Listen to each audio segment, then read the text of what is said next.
नमस्कार विद्यार्थी मित्रांनो, मी Vishakha Sawant S education channel मध्ये आपलं स्वागत आहे। आज आपण समाज सुधारक या टॉपिकचा अभ्यास करणार आहोत। लक्षात घ्या, समाज सुधारकांवर आधारित अनेक वेळेला वेगवेगळ्या एक्झाम्सना प्रश्न असतात, त्याच्यामुळे समाज सुधारकांचा अभ्यास करणं गरजेचंच आहे। बऱ्याच विद्यार्थ्यांची तक्रार ही असते की आम्हाला सनावळी लक्षात राहत नाहीत, कोणत्या काळातील कोणता समाज सुधारक आणि हे लक्षात राहत नाही। त्याच्यासाठी लक्षात घ्या, कालानुक्रमे इतिहासाचा असू दे किंवा त्यातील समाज सुधारकांचा असू दे, तुम्ही जर कालानुक्रमे अभ्यास केला तर तो 100% लक्षात राहील। त्यासाठी माझा हा प्रयत्न आहे आणि नेहमीच्या आग्रहाची विनंती, जे विद्यार्थी चॅनलला नवीन असतील त्यांनी चॅनलला सबस्क्राइब करा आणि व्हिडिओ आवडला तर लाईक शेअर करायला अजिबात विसरू नका। तुमचं लाईक करणं हे मला प्रोत्साहन देतं काम करण्यासाठी, त्याच्यामुळे व्हिडिओ लाईक नक्की करा। तर लक्षात घ्या, आज आपण महात्मा ज्योतिबा फुले यांचा अभ्यास करणार आहोत। शतकातील अस्पृश्यता निर्मूलनाचे उद्गाते म्हणून महात्मा ज्योतिबा फुले यांचा उल्लेख केला जातो।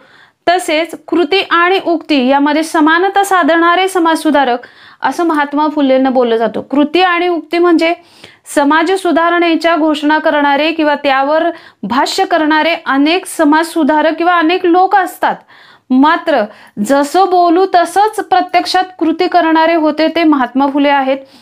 शेतकऱ्यांविषयीचे प्रश्न मांडणारे ते पहिले समाज सुधारक होते। स्त्रियांविषयीच्या समान हक्कांसाठी तळमळीने लढणारे समाज सुधारक होते। या समाज सुधारकाचा आज आपल्याला अभ्यास करायचा आहे, मात्र तोही कालानुक्रमे अभ्यास करायचा आहे आणि विशिष्ट टप्प्यामध्ये करायचा आहे, जेणेकरून तुम्हाला तो परफेक्ट लक्षात राहील। आणि लक्षात घ्या मित्रांनो, अनेक विद्यार्थी मला विचारतात की मॅडम हा अभ्यासक्रम पोलीस भरतीला चालेल का, सरळ सेवेला चालेल का, एमपीसीच्या प्री एक्झाम्स आहेत त्याला चालेल का?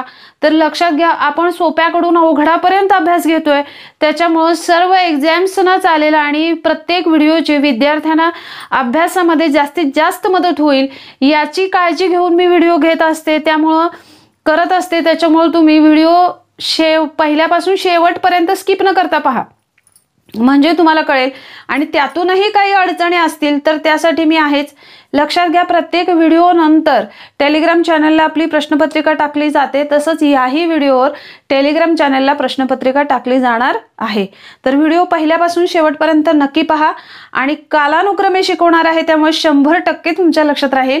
तर बघा, महात्मा ज्योतिबा फुले, आता ह्या क्रांतीसूर्याचा आरंभ कुठपासून झाला तर 19व्या शतकापासून, अर्थात त्यांचा जन्मापासूनचे काही प्राथमिक गोष्टी आपण बघायच्या आहेत।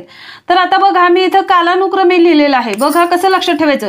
1827 11 एप्रिल 1827 ला महात्मा ज्योतिबा फुले यांचा जन्म कटगुण हे सातारा जिल्ह्यामधलं आहे।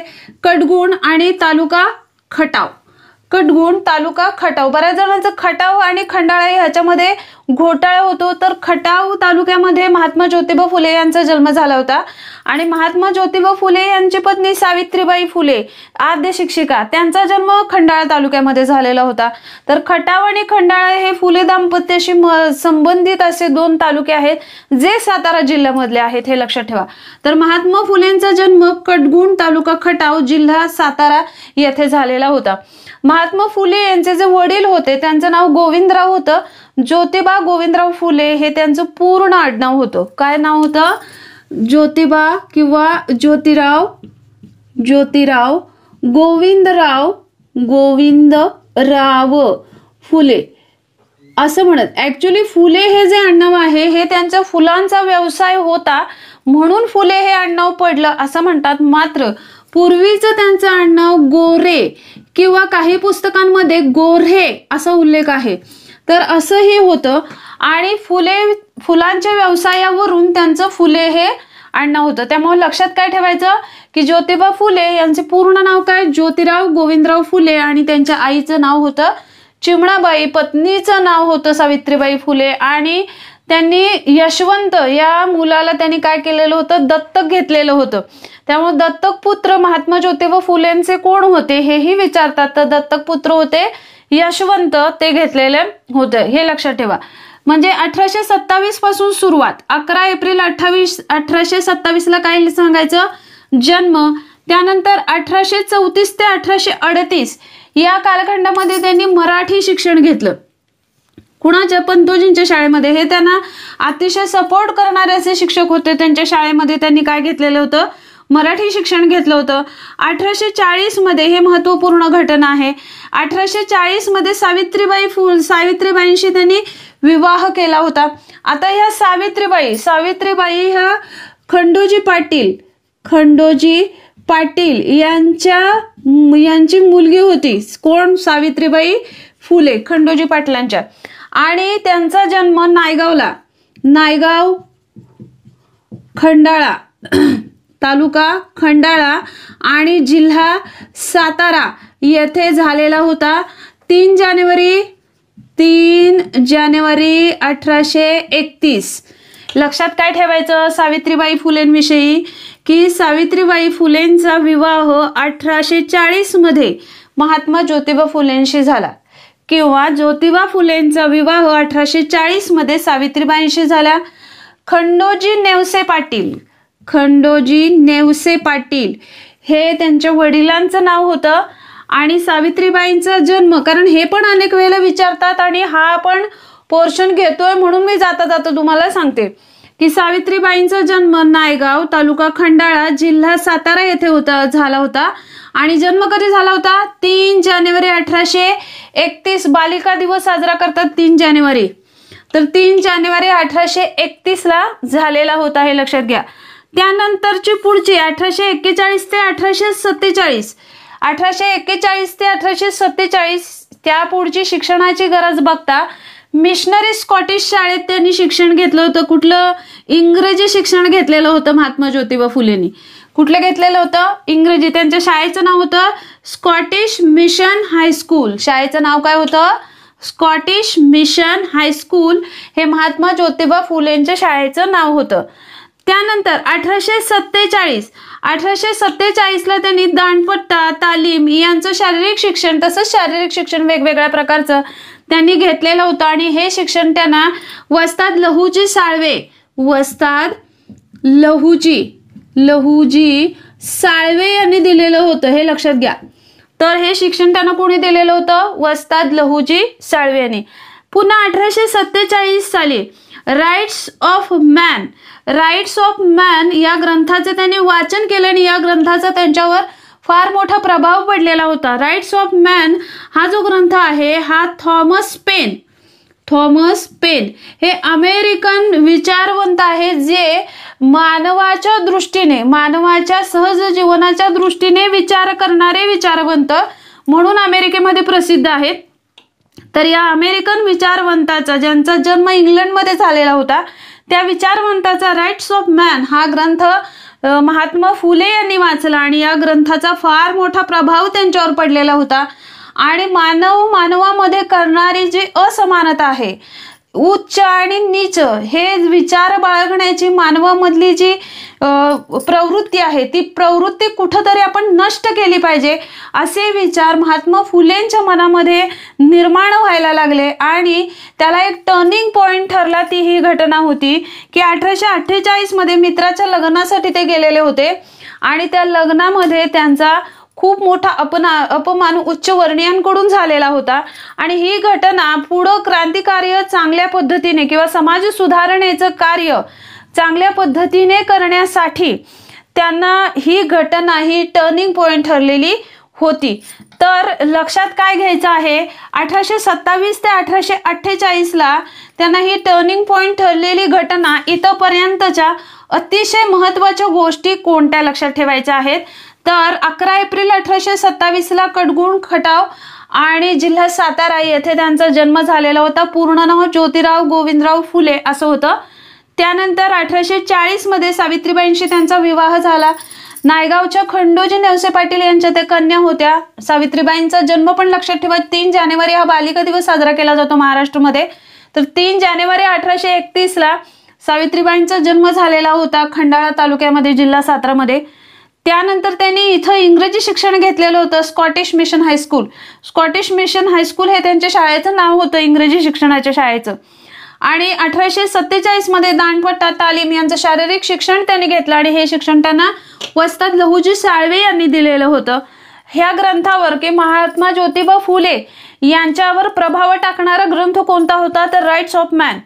तर हा ग्रंथ कोणी लिहिलेला होता, थॉमस पेन यांनी लिहिलेला होता आणि हा अमेरिकन विचारवंत होता. आणि महात्मा फुले यांच्या जीवनाला कलाटणी देणारी घटना कुठली होती की त्या 1848 मध्ये मित्राच्या लग्नात उच्च वर्णीयांकडून त्यांचा अपमान झाला आणि उच्च आणि नीच वर्णीय असा आपण भेद मिटवला पाहिजे यासाठी ते प्रवृत्त झाले आणि पुढचं मग समाज सुधारणेचं कार्य त्यांच्या हातून घडले. महात्मा फुलेंचे शिक्षण विषयक विचार आणि शिक्षण विषयक त्यांचं कार्य आपण पुढे पाहणार आहोत. त्याच्यामध्ये या 4 शाळांची निर्मिती लक्षात ठेवणं गरजेचं आहे. जसं बघा, शिक्षणाविषयक महात्मा फुले याच्यामध्ये मुलींसाठी त्यांनी शाळा निर्माण केलेले दिसून येतात, कारण मुलींना शिकवण्याकडे त्या काळामध्ये कल नव्हता. आणि त्याच्यामुळे त्यांचं मुळातलंच हे वाक्य आहे बघा, अनेक वेळेला परीक्षेला विचारतात की जिच्या हाती दोरी, जिच्या हाती दोरी दोरी ती जगाते उद्धारी, जगाते उद्धारी. जिच्या हाती दोरी ती जगाते उद्धारी हे महात्मा ज्योतिबा फुलेंचं वाक्य आहे. अनेक वेळेला परीक्षेला विचारतात. मग जिच्या हाती दोरी अशी असणारी कोण, आई. जर आई शिक्षित असेल तर जगाचा उद्धार ती करू शकते, एवढी शक्ती तिच्यामध्ये असते. कारण स्वतःचं मूल शिकलं की आणखी पुढच्यांचं चांगले विचार त्यांच्यामध्ये रुजवावेत हा दृष्टिकोन तिच्यामध्ये येतो. आणि म्हणून जिच्या हाती दोरी ती जगाते उद्धारी अशी आई किंवा स्त्री ही शिकलेली असली पाहिजे हे त्यांचं मत होतं. आणि म्हणून त्यांनी स्त्रियांसाठी शाळांची निर्मिती केलेली दिसते. 3 ऑगस्ट 1948 ही तारीख अनेक वेळेला विचारली जाते. तर 3 ऑगस्ट 1948 भिडेवाडा, हे काय आहे, भिडेवाडा पुणे येथे मुलींची पहिली शाळा. अनेक वेळेला पोलीस किंवा सरळ सेवांसारख्या एक्झामना विचारलं गेलेलं आहे. तर भिडेवाडा पुणे येथे मुलींची पहिली शाळा 3 ऑगस्ट 1848 महात्मा ज्योतिबा फुलेंनी काढली. अर्थात ह्या सर्व शाळा पुण्यामध्येच काढलेल्या आहेत. तर 3 जुलै 1851 चिपळूणकरवाडा पुणे येथे मुलींसाठी त्यांनी काय केलेली होती, दुसरी शाळा काढलेली होती. तर 17 सप्टेंबर 1851 रास्तापेठ पुणे येथे मुलींसाठी त्यांनी काय काढलेली होती, तिसरी शाळा काढलेली होती. 15 मार्च 1852 मुलींसाठी चौथी शाळा त्यांनी वेताळपेठ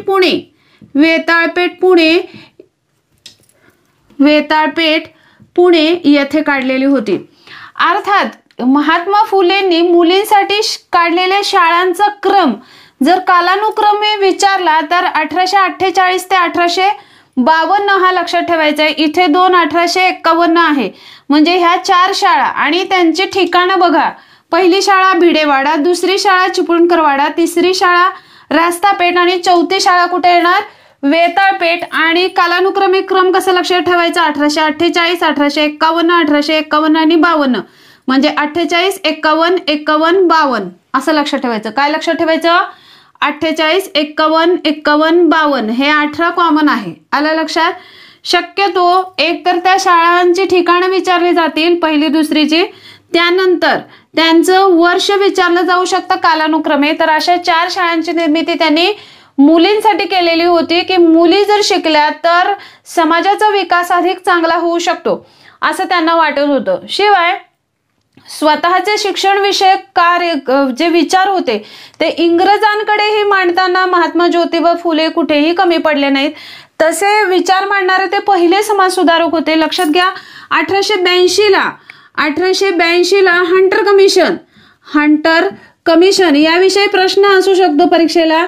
त्यामुळे MPSC प्री देणारे जे विद्यार्थी आहेत त्यांनी लक्ष द्या की 1882 हंटर कमिशन हे कमिशन कशाविषयी आहे, शिक्षण विषयक विचार करणारे. कसलं आहे, शिक्षण विषयक विचार करणारे.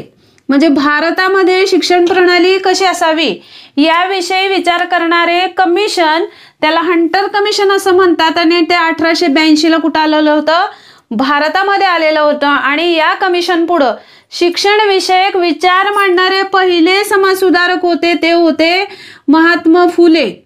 त्यांनी या कमिशन पुढे आपले शिक्षण विषयक विचार मांडलेले होते आणि या विचारामध्ये त्यांनी कोणते पॉइंट्स मांडलेले होते, कोणते मुद्दे मांडलेले होते, तर जे शेतकरी आहेत त्या शेतकऱ्यांचा जो कर वसूल केला जातो त्या करातून त्यातील थोडा पैसा शेतकऱ्यांच्या शिक्षणावर खर्च करावा. करातील थोडा पैसा कशावर खर्च करावा? शेतकऱ्यांचे शिक्षण पण केलं पाहिजे असं त्यांचं म्हणणं होतं. त्यामुळे शेतकऱ्यांच्या शिक्षणाचा प्रश्न मांडणारे ते पहिले समाजसुधारक होते. शिवाय 12 वर्षाखालील मुलांना मोफत शिक्षण द्यावे, मोफत शिक्षण हा सुद्धा विचार त्यांनी मांडलेला होता. आणि लक्षात घ्या 1882 या काळामध्ये महात्मा फुलेने अजून एक महत्त्वाचा पॉइंट मांडला होता, तो म्हणजे प्राथमिक शाळेतील जे शिक्षक आहेत त्यांना काय असावं? प्रशिक्षण देण्यात यावं. काय देण्यात यावं? प्रशिक्षण देण्यात यावं. हे विचार त्यांनी हंटर कमिशन पुढं मांडलेले होते. तर याच्याविषयी महत्त्वाचे पॉइंट्स कुठले लक्षात ठेवायचे आहेत? 1882 हंटर कमिशन भारतामध्ये आलेलं होतं आणि हे ब्रिटिश कमिशन कशासाठी आलेलं होतं? तर भारतातील शिक्षण प्रणाली कशी असावी याचा विचार करण्यासाठी ते भारतामध्ये आलेलं होतं. महात्मा ज्योतिबा फुले हे हंटर कमिशन पुढे शिक्षण विषयक विचार मांडणारे पहिले समाजसुधारक होते आणि त्यांनी कोणते विचार मांडलेले होते?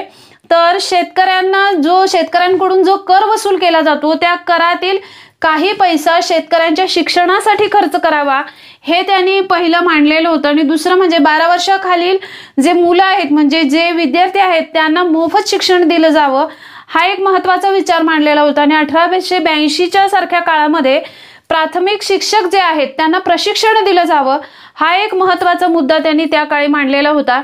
तर हंटर कमिशन पुढे महात्मा ज्योतिबा फुले यांनी कोणत्या शिक्षण विषयक बाबी मांडल्या होत्या याविषयीचे काही महत्त्वाचे मुद्दे आहेत हे मी तुम्हाला इथं स्पष्ट करून सांगितलेले आहेत. महात्मा फुलेंनी अस्पृश्यांच्या शिक्षणाला किंवा निम्नवर्ग ज्याला संबोधला जायचा 19व्या शतकामध्ये त्या सर्वांच्या शिक्षणाला खूप महत्त्व दिलेलं होतं आणि त्याविषयक नुसते विचार मांडलेच नाहीत तर ते कृतीतूनही त्यांनी विचार जगाला दाखवून दिले आणि अवघ्या महाराष्ट्राला दाखवून दिले. तर बघा 1851 इथं पण मी कालानुक्रमे मांडलेला आहे त्यामुळे ते विशिष्ट पॉइंट लक्षात ठेवायला सोपा जातो. बघा 1851 अस्पृश्यांच्या मुलांसाठी त्यांनी पहिली शाळा नानापेठ पुणे येथे स्थापन केली. नानापेठ पुणे येथे. मात्र ही शाळा नंतर काय झालेली होती? बंद झालेली होती. तर पहिली शाळा 1851 मध्ये कुणासाठी? अस्पृश्यांच्या मुलांसाठी काढलेली होती. 1852 अस्पृश्यांच्या मुलांसाठी त्यांनी दुसरी शाळा काढलेली होती. लक्षात घ्या अस्पृश्यांच्या मुलांसाठी महात्मा फुलेंनी एकूण 3 शाळा काढलेल्या होत्या. ते म्हणजे 1851 पहिली, 1852 दुसरी आणि 1858 तिसरी. हा 3 क्रम लक्षात ठेवायचा आहे. 1851, 52 आणि 58. तर यामध्ये 3 शाळा काढलेल्या होत्या. शिवाय 1853 बघा दुसरी शाळा जी आहे ही दुसरी शाळा वेताळपेठ पुणे येथे काढलेली होती आणि तिसरी शाळा पण पुणे येथे काढलेली होती. म्हणजे महात्मा फुलेंचं जे मुलींविषयक शैक्षणिक कार्य असेल, अस्पृश्यांविषयक शैक्षणिक कार्य असेल ते सर्वाधिक पुण्यामध्ये घडलेलं दिसून येतं. तर 1851, 52 आणि 1858 या काळामध्ये त्यांनी अस्पृश्यांच्या मुलांसाठी शाळा सुरू केलेल्या होत्या पुण्यामध्ये. त्यानंतर हे महत्त्वपूर्ण आहे घटना बघा 1853ची. तर 1853 महार मांग यांचं शिक्षण व्हावं आणि त्यांना, कारण पूर्वी महार मांग यांना जर हे जागृती करायला गेलं तरी स्वतःलाच त्यांना असं वाटत होतं की नाही आपलं हे काम आहे आणि आपण हे केलं पाहिजे, मग ते कितीही निम्न दर्जाचा असू दे आणि याविषयीची जागृती ही त्यांना शिक्षण मिळाल्यानंतर होऊ शकते हे महात्मा फुलेंना माहीत होतं आणि म्हणून त्यांनी महार मांग यांच्या शिक्षणासाठी एका सोसायटीची स्थापना केलेली होती. त्या सोसायटीचं नाव होतं the society of promoting the education of Mahar, मांग अँड अदर्स हे त्या संस्थेची महात्मा फुलेंनी स्थापना कधी केलेली होती? 1853 ला केलेली होती. उक्ती आणि कृती, उक्ती आणि कृती यांमध्ये समानता साधणारे समाज सुधारक असं कुणाला संबोधलं जातं असं विचारलं तर त्याचा आन्सर पाहिजे महात्मा फुले. कारण उक्ती म्हणजे बोलणे, ते नुसतं बोलायचं नाही तर ते स्वतः तशा टाईपनी कृतीत आणायचे आणि म्हणूनच त्यांनी स्वतःच्या घरातील पाण्याचा हौद अस्पृश्यांसाठी खुला केला होता 1868 ला. अस्पृश्यांसाठी स्वतःच्या घरातील पाण्याचा हौद 1868 ला त्यांनी खुला केला होता. त्यानंतर अस्पृश्यता निवारण करण्याविषयी नक्की कोणत्या बाबी पुढे ते राबवणार आहेत याविषयीचा जो जाहीरनामा होता तो त्यांनी 1873 ला प्रसिद्ध केलेला होता पुणे येथे. त्यानंतर दीनबंधू याची माहिती आपण पुढे बघणार आहोत. दीनबंधू मधून अस्पृश्यता परिवर्तनाचे विचार हे वृत्तपत्र आहे. या विषयीचे अस्पृश्यता परिवर्तन कशा पद्धतीने करणार आहोत या आणि का अस्पृश्यता निर्मूलन केलं पाहिजे याविषयी लोकांमध्ये जनजागृती व्हावी यासाठी दीनबंधू मधून अस्पृश्यता परिवर्तनाचे विचार 1877 ला महात्मा फुलेंनी मांडलेले होते.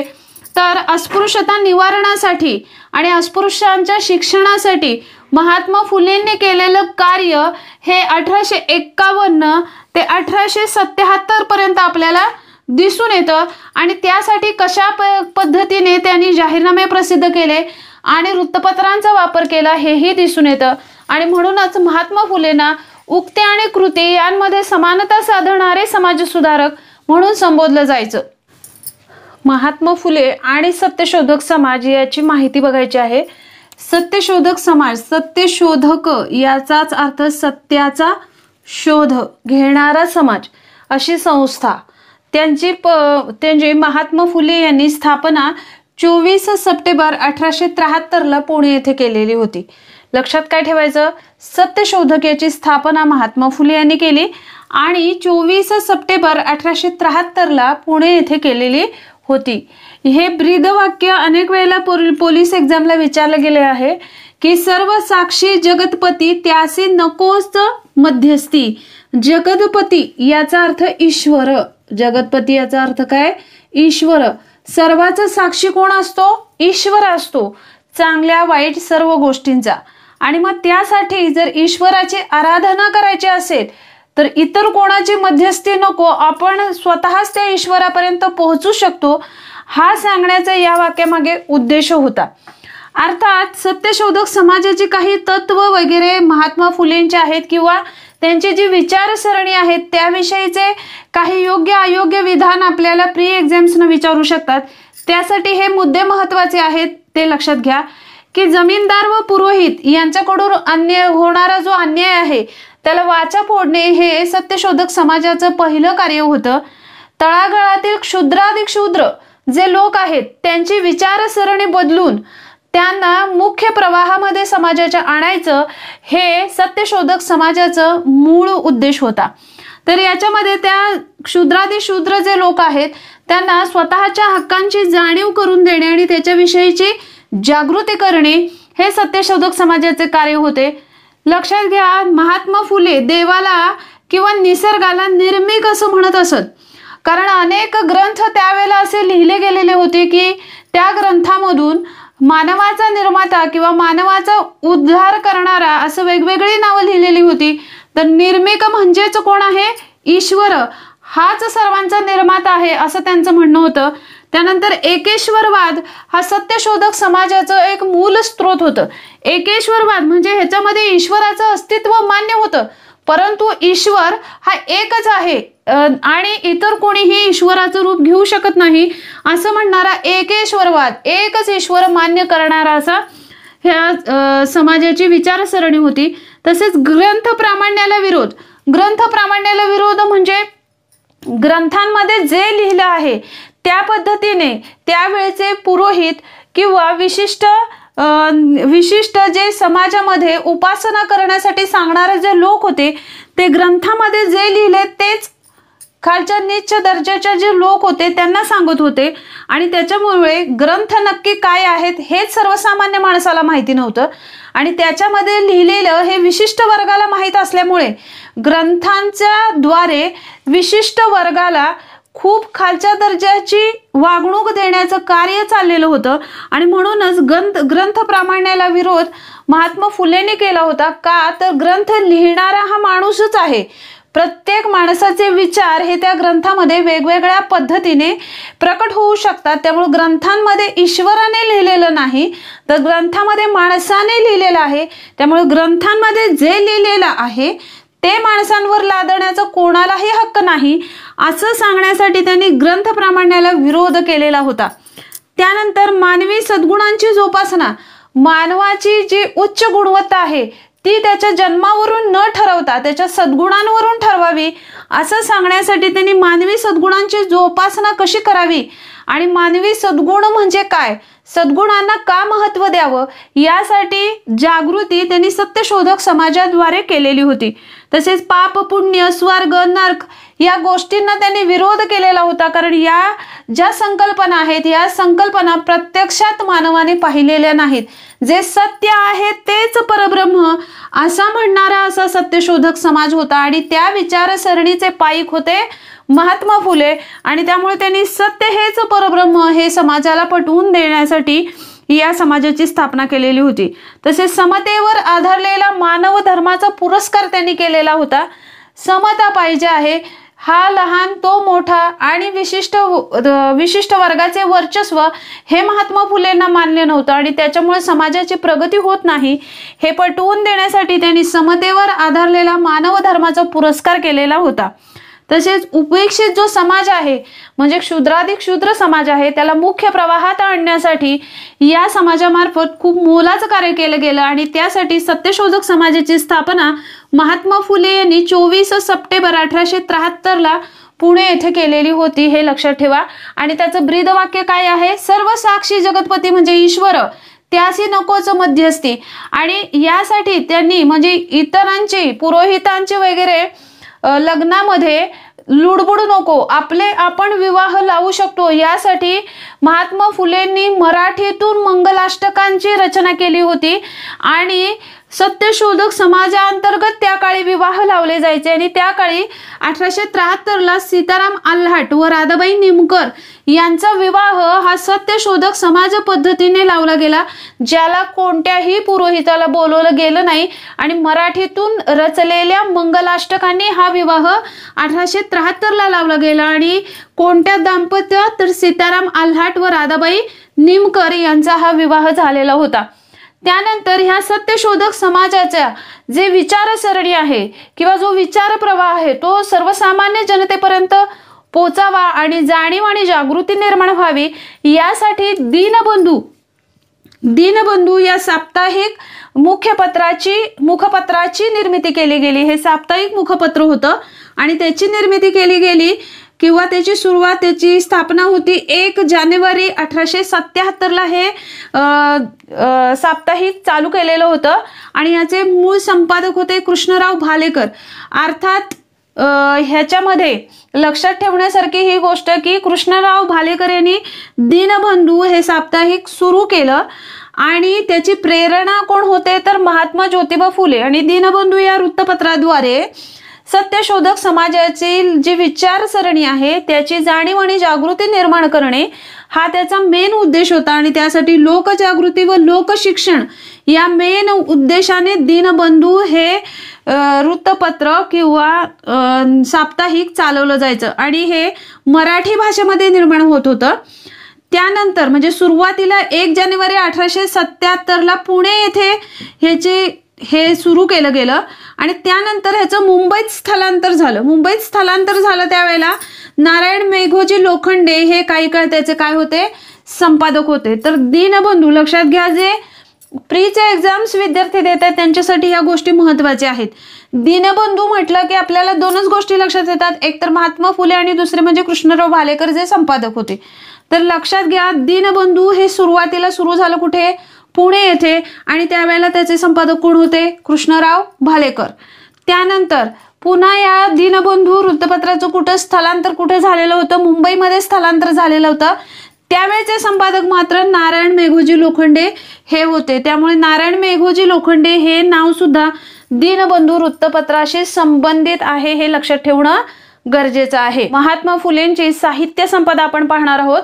याच्यामध्ये तृतीय रत्न हे एकमेव नाटक महात्मा फुलेंनी लिहिलेलं आहे, ते 1855 लिहिलेलं आहे. त्यानंतर छत्रपती शिवाजीराजे भोसले यांच्यावरील पोवाडा, म्हणजे हे साहित्यकृती आहे, हे काय आहे, पोवाडा 1869 लिहिलेला आहे. पुन्हा 1869 ची परत एक साहित्यकृती आहे, ते म्हणजे ब्राह्मणांचे कसब. हा ब्राह्मणांवर टीका टिप्पणी करणारा ग्रंथ होता, पद्यात्मक ग्रंथ. तर 1869 हा लिहिलेला आहे.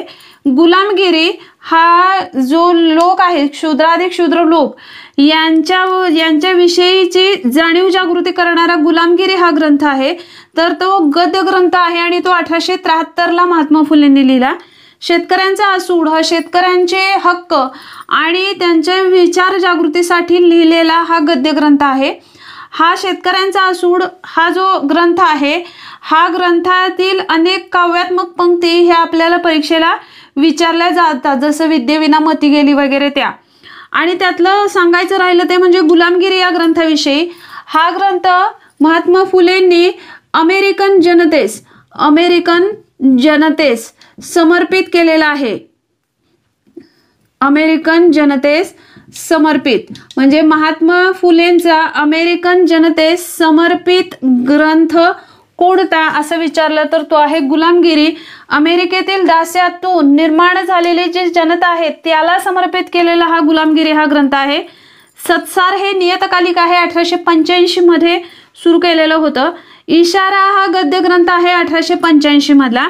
आणि सार्वजनिक सत्यधर्म या ग्रंथाचं महत्व जरा वेगळं आणि हा गद्य ग्रंथ होता. या ग्रंथामध्ये निर्मिक असं कुणाला संबोधलंय, मगाशीच मी सांगितलंय, त्यांनी कुणाला संबोधलं, ईश्वराला संबोधलेलं आहे. तर ईश्वराची संकल्पना, ईश्वर म्हणजे नक्की काय, ही संकल्पना मांडणारा हा सार्वजनिक सत्यधर्म ग्रंथ आहे. आणि महात्मा फुलेंनी ज्या सत्यशोधक समाजाची स्थापना केलेली होती त्या सत्यशोधक समाजाचे विचार प्रणाली मांडणारा हा सार्वजनिक सत्यधर्म हा ग्रंथ आहे. त्यामुळे सार्वजनिक सत्यधर्म ह्या ग्रंथाचं महत्व खूप मोठं आहे. लक्षात घ्या, जे प्रीची परीक्षा देतात त्यांना कालानुक्रमाने साहित्य रचना किंवा ग्रंथ रचनेविषयी विचारू शकतात. तर ह्याच्यामध्ये बघा, इथं 18 हे कॉमन आहे, मग लक्षात काय ठेवायचं, 55, त्यानंतर हे दोन काय आहे 69, त्यानंतर 73, त्यानंतर 83, त्यानंतर 85 आणि 91, म्हणजे 55, 69, 73, 83, 85 आणि 91 आणि पुढे 18 हे लक्षात ठेवायचं. आणि हे जे आहेत हे कालानुक्रमेच व्यवस्थित लक्षात ठेवायचे. त्यामुळे कालानुक्रमे साहित्य संपदांच्या निर्मितीचा क्रम लावा यासाठी वगैरे ही माहिती अत्यंत महत्वाची आहे. शिवाय पोलीससारख्या एक्झामला निर्मिक किंवा ईश्वराची संकल्पना महात्मा फुले यांनी कोणत्या ग्रंथातून मांडली तर सार्वजनिक सत्यधर्म या ग्रंथातून. सार्वजनिक सत्यधर्म हा ग्रंथ कोणत्या संघटनेचा किंवा कोणत्या संस्थेचा पुरस्कार करणारा होता तर सार्वजनिक सत्यशोधक समाज याचा पुरस्कार करणारा किंवा सत्यशोधक समाजाचे विचार मांडणारा सार्वजनिक सत्यधर्म हा ग्रंथ होता.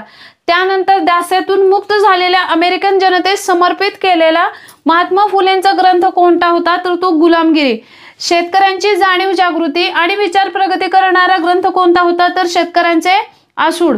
तर ह्या ग्रंथांविषयी किंवा महात्मा फुलेंनी लिहिलेलं एकमेव नाटक होतं तृतीय रत्न, हेही लक्षात ठेवायचं आहे.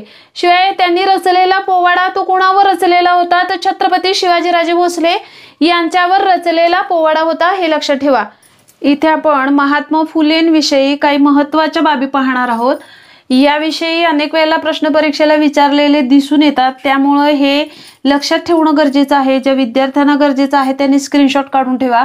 बघा, पंडिता रमाबाई यांना धर्मांतरापासून रोखणारे कोण असं विचारलं तर त्याचं पण आन्सर काय असणार आहे, महात्मा फुले हे असणार आहे. म्हणजे पंडिता रमाबाईंना यांना धर्म बदलण्यापासून रोखणारे होते ते महात्मा फुले.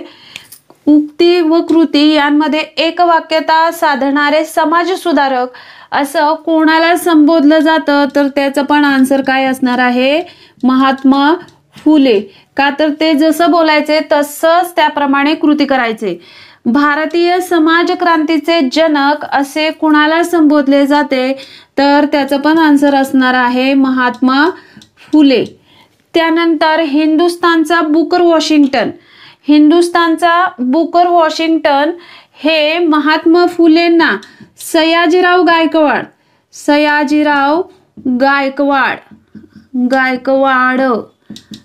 यांनी महात्मा फुलेंना संबोधलेलं होतं. त्यामुळं जर क्वेश्चन असा असेल, हिंदुस्थानचा बुकर वॉशिंग्टन असे महात्मा फुलेंना कोणी संबोधले होते, तर सयाजीराव गायकवाड. आणि हिंदुस्थानचा बुकर वॉशिंग्टन असे कोणाला संबोधले जाते, तर महात्मा फुलेंना संबोधले जाते. शिवाय महाराष्ट्राचे मार्टिन ल्युथर किंग असे कोणाला संबोधले जाते, तर महात्मा फुलेंना संबोधले जाते. कारण मार्टिन ल्युथर किंग हा जर्मनीचा एक धर्मसुधारणावादी विचारवंत होता आणि त्याने धर्मसुधारणेचा जाहीरनामा जर्मनीमध्ये प्रसिद्ध केलेला होता. त्याच्या विचारांनी प्रभावित होऊन महात्मा फुलेंनी महाराष्ट्रामध्ये धर्मसुधारणेचं महत्त्वपूर्ण कार्य केलेलं होतं आणि म्हणूनच महात्मा फुलेंना महाराष्ट्राचे मार्टिन ल्युथर किंग असे संबोधले जाते. शिवाय खऱ्या लोकशिक्षणाचा शिल्पकार म्हणजे नुसतं लोकांना शिका किंवा मुलींना शिका असं त्यांनी सांगितलं नाही, तर अनन्वित हाल सहन करून त्यांनी स्वतःच्या पत्नीलाही शिक्षित केलं आणि म्हणूनच सावित्रीबाई फुले यांना महाराष्ट्राचे आद्य शिक्षिका किंवा मुख्याध्यापिका असं बोललं जातं. म्हणून त्यांना लोकशिक्षणाचे शिल्पकार कोणाला म्हटलं जातं, तर ते सुद्धा महात्मा फुले, हे लक्षात ठेवायचं आहे. त्यानंतर बघा ह्या महत्वाच्या गोष्टी आहेत, ते म्हणजे क्षुद्र कोण होते, हु वर द शूद्रास. हा ग्रंथ डॉक्टर आंबेडकरांनी लिहिला आणि हा ग्रंथ आंबेडकरांनी महात्मा फुलेंना समर्पित केलेला आहे.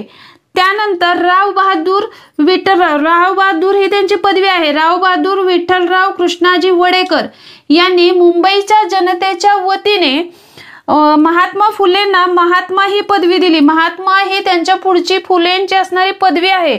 तर ही पदवी कोणी दिली असं क्वेश्चन असू शकतो, तर ही पदवी विठ्ठलराव कृष्णाजी वडेकर यांनी दिली. कोणाच्या वतीने, मुंबईच्या जनतेच्या वतीने. आणि ही पदवी 11 मे 1888 ला महात्मा फुलेंना दिली गेली. ही तारीख पण लक्षात ठेवा. तर महात्मा फुलेंविषयी या महत्वाच्या काही बाबी आहेत ज्या लक्षात ठेवणं गरजेचंच आहे. मित्रांनो, हा व्हिडिओ जर तुम्हाला आवडला असेल तर लाईक, शेअर आणि जर तुम्ही चॅनलला नवीन असाल तर सबस्क्राईब करायला अजिबात विसरू नका. या व्हिडिओविषयी काही तुम्हाला अडचणी असतील किंवा मनामध्ये काही शंका असतील तर मला कमेंट बॉक्समध्ये कमेंट नक्की करा. या व्हिडिओवर आधारित आपण एक क्वेश्चन पेपर आपल्या टेलिग्राम चॅनलला जॉईन टाकणार आहोत. त्यामुळे जर तुम्ही टेलिग्राम चॅनल जॉईन केलेलं नसेल तर तोही चॅनल जॉईन करा. धन्यवाद.